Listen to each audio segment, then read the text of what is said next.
Story 1. The porcelain doll's eyes. The antique shop on Mercer Street had been there for decades, squeezed between a coffee shop and a bookstore.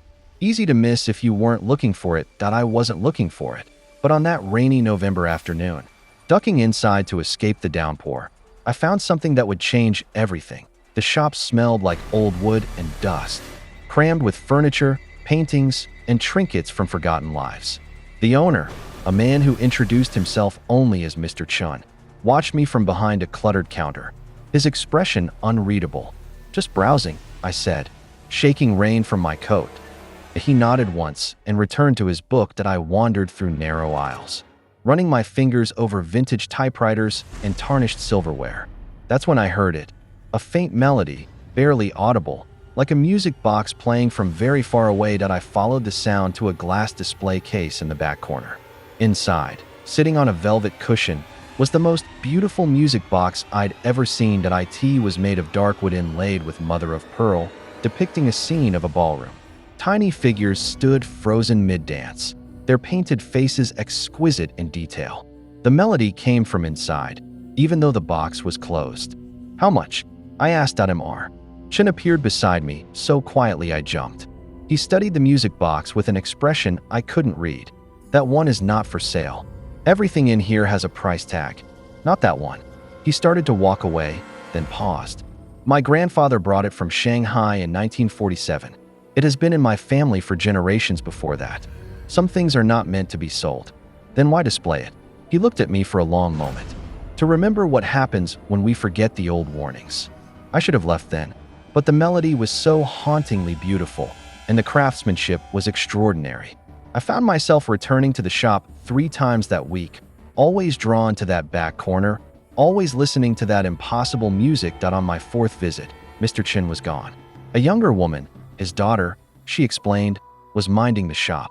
"I'll sell it to you," she said when I asked about the music box. "My father is too superstitious. It's just an antique. $500. I paid in cash. She wrapped it carefully, but as she handed it to me, she hesitated. "My father left a note. He said if I sold it, I should tell you something."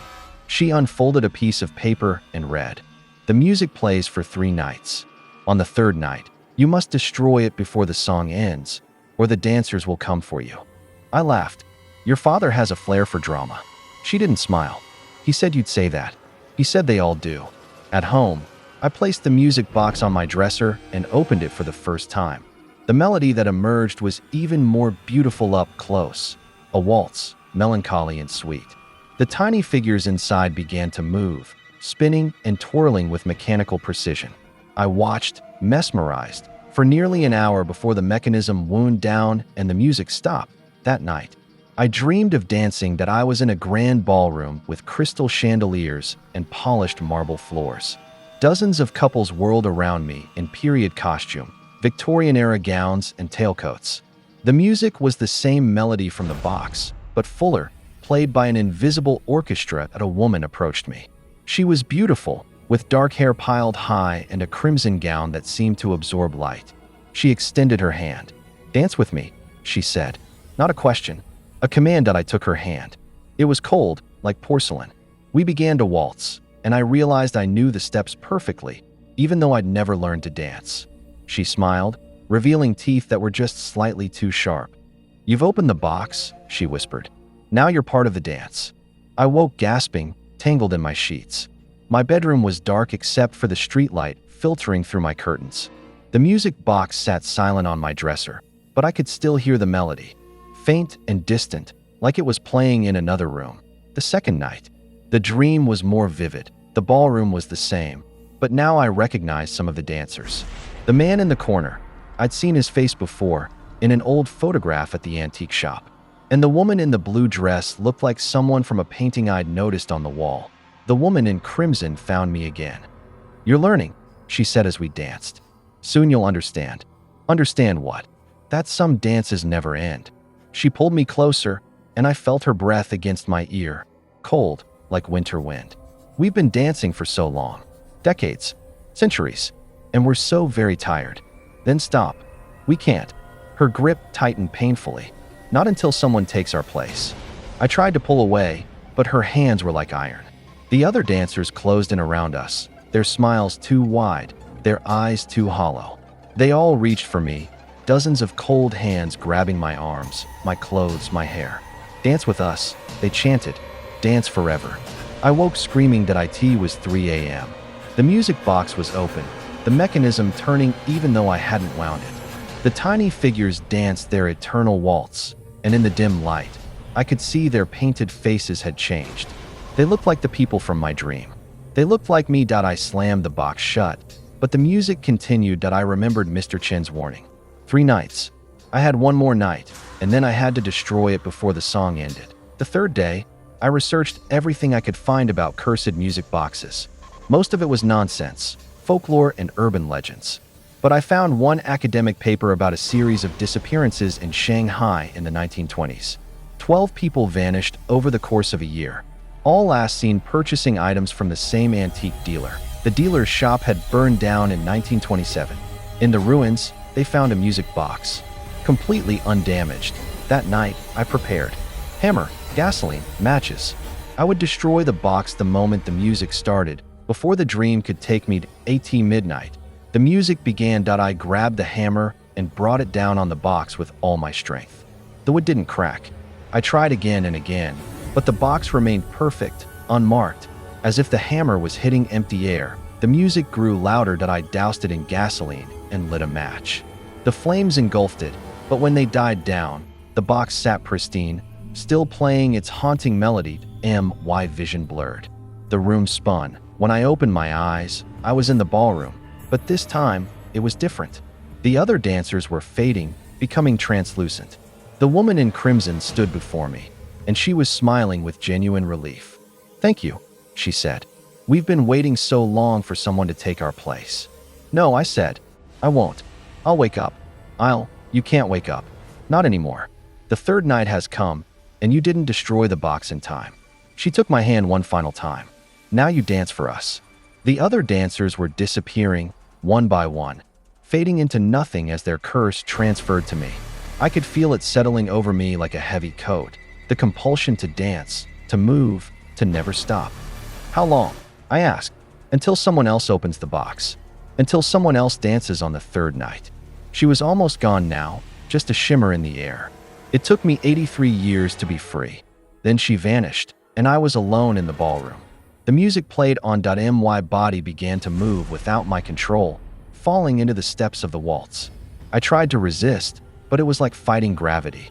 My feet knew the pattern, my arms knew the positions, and I danced. I'm still dancing. In the real world. They found my body 3 days later.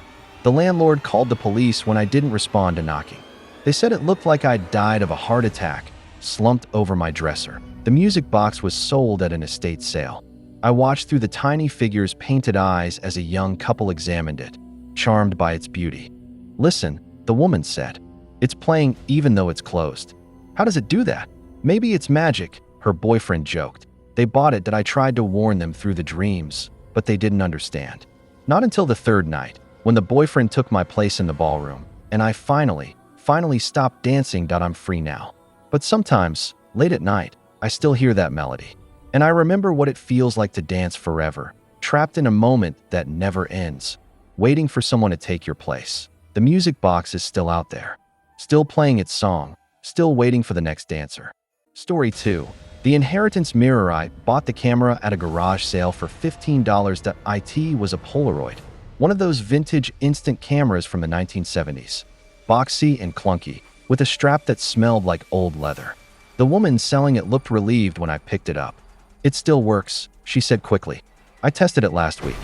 Takes perfect pictures. Why are you selling it?" She hesitated, glancing at the camera like it might bite her. "It was my mother's. She passed 6 months ago.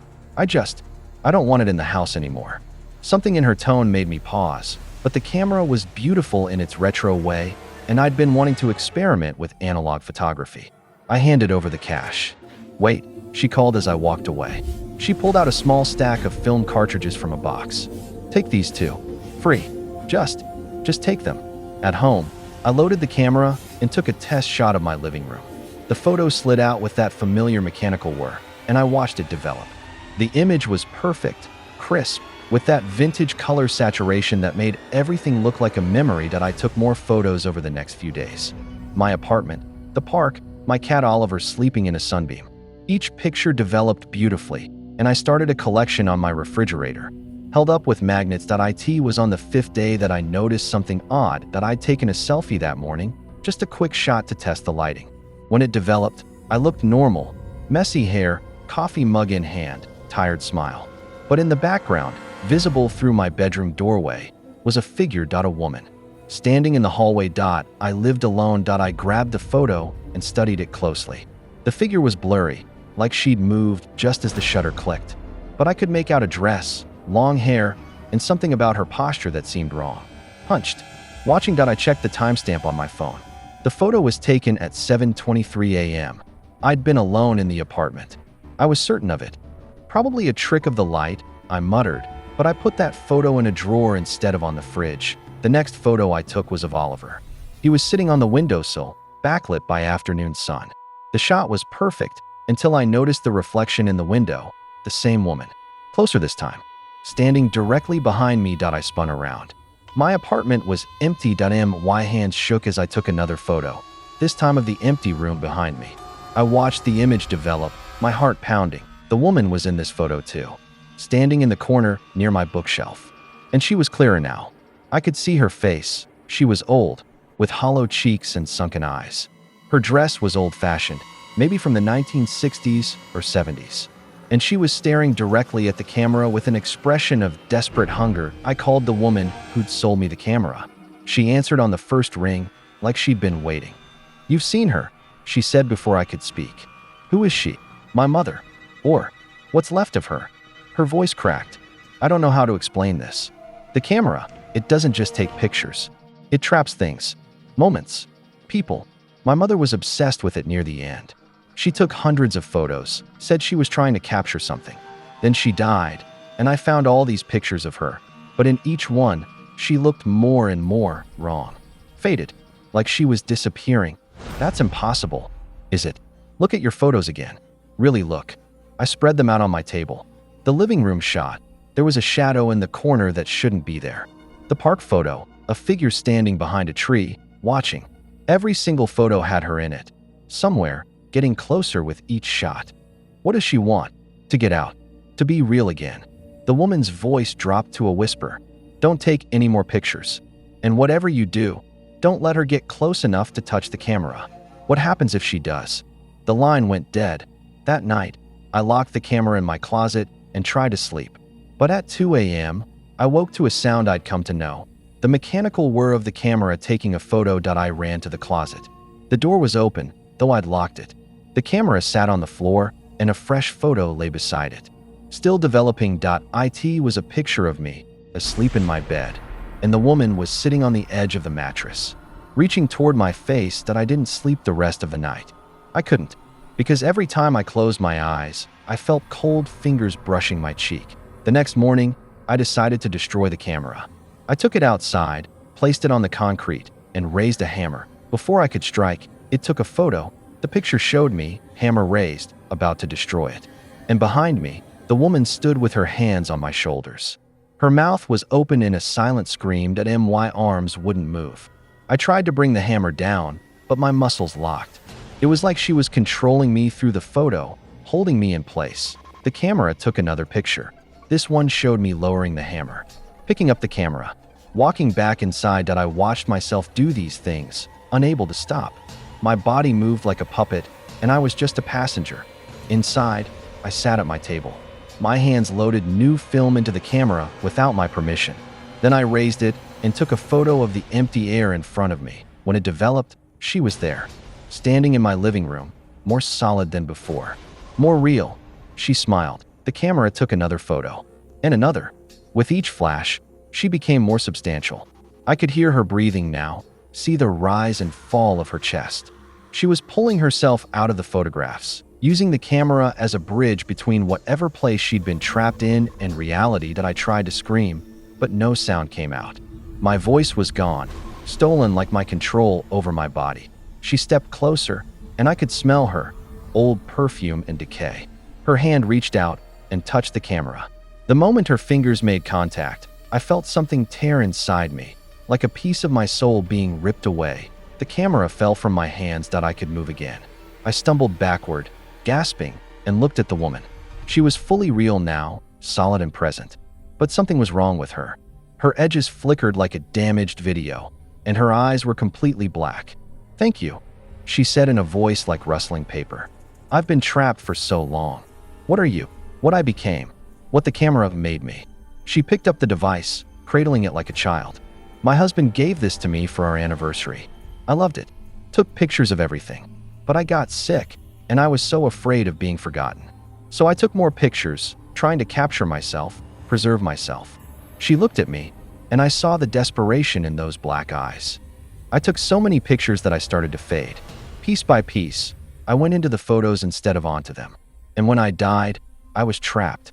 Just a ghost in the background of images no one would ever see. "I'm sorry," I whispered, "but you're out now. You're free." "No," she shook her head. "I'm not free. I'm just here. And here isn't where I belong anymore. I need to go back." "Then go. I won't stop you. I can't go back alone." She raised the camera. "The camera needs a replacement. Someone to trap in the photos while I return to the living world. That's how it works. That's how it's always worked." She took a photo of me. I felt it immediately. A pulling sensation, like hooks in my chest, dragging me toward the camera. The room began to fade, colors bleeding away, everything becoming flat and two-dimensional. "No," I lunged for the camera, but my hands passed through it like smoke. She took another photo. I was disappearing. I could see my hands becoming translucent, my body losing substance. The apartment around me was flattening into a photograph, and I was becoming part of the background. In desperation, I grabbed the stack of photos from the table, all the ones I'd taken. I threw them at her, and as they scattered through the air, something happened. The other figures in the photos, the shadows, the blurs, the watching shapes, they emerged. Dozens of them. People who'd been trapped by the camera over the years, all pulling themselves free as the photos touched the woman. She screamed, a sound like tearing paper, as they surrounded her. They grabbed her with translucent hands, pulling her back, dragging her toward the photographs. "No," she shrieked. I was free. I was finally free. But they were stronger, more numerous, and they were angry. They pulled her into the nearest photo, the one in my living room, and she vanished. The photo fell to the ground, and I could see her trapped inside it, pounding on the surface like it was glass, her mouth open in a silent scream that I collapsed, gasping. My body was solid again, real again. The other figures faded back into their photos, returning to their prisons. I gathered every photo and the camera and drove to the nearest beach. I built a fire on the sand, away from everyone, and burned them all. The photos curled and blackened, and I swear I could hear screaming in the smoke. The camera wouldn't burn. I tried for an hour, but it remained perfect, undamaged. Finally, I walked into the ocean and threw it as far as I could.